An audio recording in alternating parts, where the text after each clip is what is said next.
وعلى آل محمد كما باركت على إبراهيم وعلى آل إبراهيم إنك حميد مجيد۔ حج بیت اللہ ارکان اسلام میں سے، فرائض اسلام میں سے آخری فرض اور آخری رکن ہے، اور جیسے کہ آپ حضرات بخوبی واقف ہیں کہ سب سے پہلے فرائض اسلام میں نماز فرض ہوئی، اور پھر اس کے بعد زکوٰۃ، اور پھر جب آپ صلی اللہ علیہ وسلم مدینہ طیبہ ہجرت فرما کر تشریف لے گئے تو پھر رمضان المبارک کے روزے فرض ہوئے، اور پھر فرائض کے اعتبار سے، ارکان اسلام کے اعتبار سے حج بیت اللہ سب سے آخر میں فرض ہوا، اور یہ 9 ہجری کی بات ہے۔ 9 ہجری میں نبی کریم صلی اللہ علیہ وسلم کے لیے حج بیت اللہ کا حکم آیا۔ اب اس حوالے سے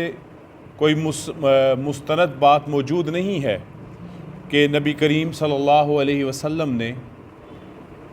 اس سے پہلے، حج کے فرض ہونے سے پہلے آپ نے حج فرمایا۔ ممکن ہے کہ آپ مکہ مکرمہ میں آپ نے زندگی کا ایک حصہ گزارا ہے ہجرت مدینہ سے پہلے، تو آپ صلی اللہ علیہ وسلم نے یقیناً حج فرمایا ہوگا، لیکن اسلام کا جو پہلا حج ہے وہ 9 ہجری میں اس کا حکم ہوا، اس کی فرضیت ہوئی۔ آپ صلی اللہ علیہ وسلم نے اس سال حج نہیں فرمایا۔ 9 ہجری میں جب حج فرض ہوا ہے، نبی علیہ الصلوۃ والسلام اس سال حج کے لیے تشریف نہیں لے گئے، بلکہ آپ صلی اللہ علیہ وسلم نے حضرت ابوبکر صدیق رضی اللہ تعالیٰ عنہ کو امیر حج مقرر فرمایا،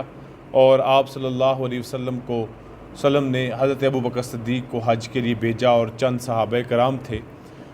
اس حج کا بنیادی مقصد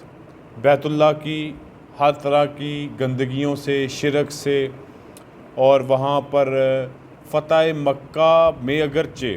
آپ صلی اللہ علیہ وسلم نے وہاں پہ موجود بتوں کو ختم کروا دیا تھا، لیکن پھر بھی کچھ نہ کچھ اثرات یقینی طور پہ موجود ہوں گے، جیسے کہ آپ صلی اللہ علیہ وسلم نے اس سال حضرت ابوبکر صدیق رضی اللہ تعالیٰ عنہ کے ذریعے سے اعلان فرمایا، یہ حکم فرمایا کہ آئندہ سال کوئی برہنہ بیت اللہ کا طواف نہیں کرے گا، کوئی مشرک نہ آئے، اور خالص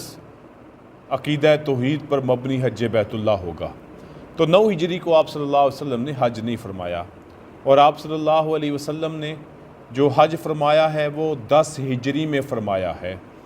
اور آپ صلی اللہ علیہ وسلم نے مکہ مکرمہ کے پورے عرب کے خطے کے اطراف و اکناف میں یہ اعلان کروا دیا کہ اس سال نبی اکرم صلی اللہ علیہ وسلم حج بیت اللہ فرمائیں گے، لہٰذا یہ اعلان تھا جس کی وجہ سے تقریباً آپ اندازاً کہہ سکتے ہیں کہ 1.5 لاکھ مسلمان مرد اور خواتین نے اس حج بیت اللہ میں شرکت فرمائی، جو 10 ہجری میں ہوا۔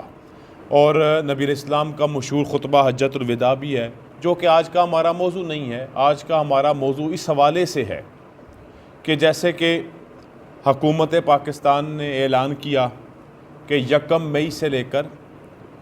13 مئی تک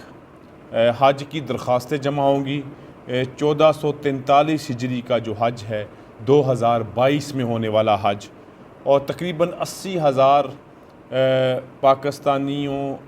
پاکستانی حاجی حج کے لیے جائیں گے، جو ہمارا کوٹا مقرر ہوا ہے، اگرچہ یہ کرونا سے قبل جو کوٹا ہے اس سے نصف ہے۔ اللہ تعالیٰ نے بڑا کرم و خیر فرمائی، 2 سال سے حج بیت اللہ وہاں پر صرف مقامی لوگوں کے لیے محدود پیمانے تک اجازت تھی۔ اس سال اللہ رب العزت نے کرم فرمایا، اور اس سال جو ہے حج بیت اللہ جو ہے وہ پوری دنیا سے جتنے بھی مسلمان ہیں ان کے لیے اس کو اوپن کیا گیا، اس حج بیت اللہ کو کھولا گیا، اور جو تعداد ہے اس کو نصف ابھی بھی رکھا گیا ہے احتیاط کے درجے میں۔ تو لہذا اس سال پاکستانی جو ہے وہ 80,000 کے قریب حج کے کوٹے کے لیے مختص ہیں۔ درخواستوں کا آغاز ہو چکا ہے، تو آج اس موضوع کو بیان کرنے کا بھی مقصد یہی ہے کہ آپ آج جیسے کہ 6 تاریخ ہے 6 مئی ہے، 1 مئی سے تو آن لائن درخواستیں شروع ہو چکی تھیں، اب انشاءاللہ آج سے جمعۃ المبارک 6 مئی سے باقاعدہ بینک جو ہے درخواستیں وصول کریں گے 1 ہفتہ۔ تو اس حوالے سے جن لوگوں پر اس آیت مبارکہ کی روح سے، جس میں اللہ رب العزت فرما رہے ہیں وَلِلَّهِ عَلَى النَّاسِ حِجُّ الْبَيْتِ مَنِ اسْتَطَاعَ إِلَيْهِ سَبِيلًا، اور اللہ کے لیے لوگوں پر کہ وہ بیت اللہ کا حج کرے جو بھی اس کی طرف جانے کی استطاعت رکھتا ہے۔ تو حج کی فرضیت راستہ امن والا ہو، اور جو حج کرنے جا رہا ہے صاحب استطاعت ہو، اس کے پاس آنے جانے کے اخراجات ہوں، وہاں رہنے کے اخراجات ہوں، اور اپنے اہل و عیال جن کو چھوڑ کے جا رہا ہے ان کا خرچہ ان کو دے کے جائے، راستہ امن والا ہو۔ جیسے پہلے عرض کیا، پچھلے 2 سالوں میں کرونا کی وجہ سے یہ چیز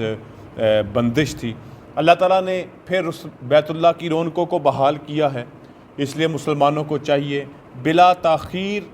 جن پہ حج فرض ہے، صاحب استطاعت ہیں، وہ بالکل اس بات میں لاپرواہی کا، سستی کا مظاہرہ نہ کریں۔ عموماً ہمارے ہندوستان، یہ پاکستان، انڈیا، بنگلہ دیش میں جی بیٹوں کی شادیاں کریں گے، اولاد کی شادیوں سے فارغ ہوں گے، پھر سوچیں گے نہیں بھئی کسی بھی فرض کو تاخیر سے کرنا یہ بھی ایک قابل